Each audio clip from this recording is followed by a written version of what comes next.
Hello, in front of me I've got Endorfy Thock. In this video I'll show you how to create macro.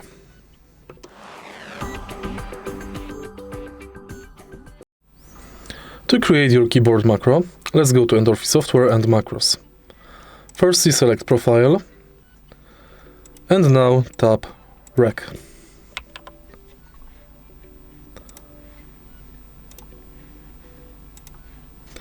Now create macro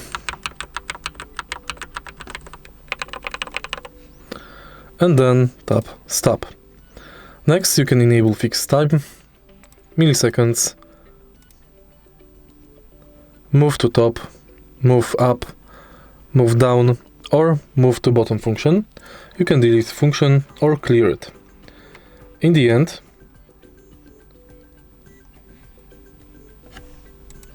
once the macro is set,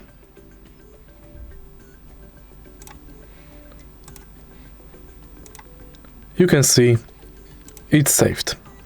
To assign it, select button and select macro. Select your macro and it's done.